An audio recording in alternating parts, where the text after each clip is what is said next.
कबर आहे त्याची सजावट काढून टाका आणि त्या ठिकाणी बोर्ड लावा, आम्हा मराठ्यांना संपवायला आलेला इथंच गाडला गेलाय, असं देखील राज ठाकरे म्हणतायत. पाहूयात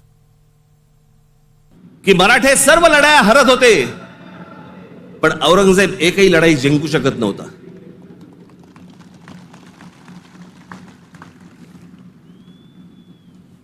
याचं कारण छत्रपती शिवाजी महाराजांचं निधन झाल्यावरती खरं तर औरंगजेबाने परत जायला पाहिजे होतं आग्र्याला. नाही, तो इथे का थांबला? एवढा मोठ्या बलाढ्य प्रदेशाचा राजा, शहनशाह, एका 2.5, 3, 3.5, 4 जिल्ह्याच्या एका राजासाठी इथे ठाण मांडून का बसला?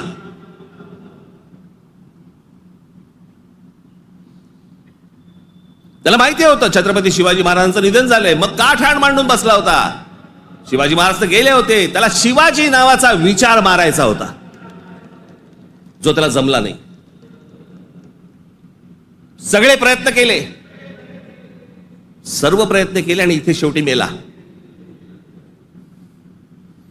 जगाच्या इतिहासामध्ये औरंगजेब वाचला जातो,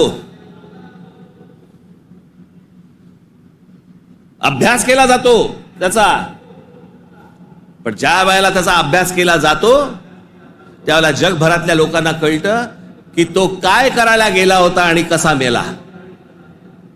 तिथे छत्रपती शिवाजी महाराजांचं नाव येतं जगभरामध्ये. जी कबर आहे ना, जी सजवलेली काढून टाका, कबर नुसती दिसली पाहिजे आणि तिथे एक मोठा बोर्ड लावा, आम्हा मराठ्यांना संपवायला आलेला औरंगजेब इथे आम्ही गाडला गेला.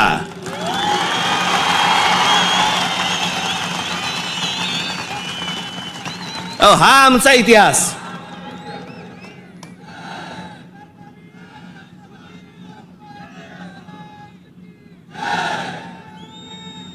अफजल खान ज्या वेळेला इथे आला, इतिहास कशासाठी वाचायचा? इतिहासातनं बोध घेण्यासाठी वाचायचा.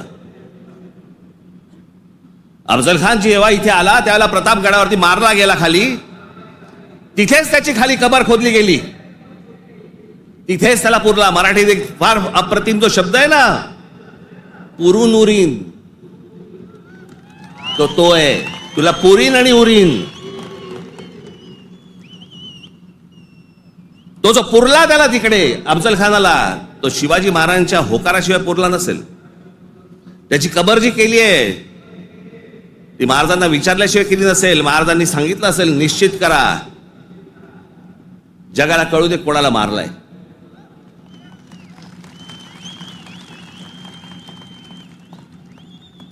आपण ज्या मराठ्यांनी महाराष्ट्राने ज्यांना ज्यांना गाडले त्यांची प्रतीक नेस्तनाबूत करून चालणार नाही, ती जगाला दाखवली पाहिजेत, आम्ही यांना गाडलंय.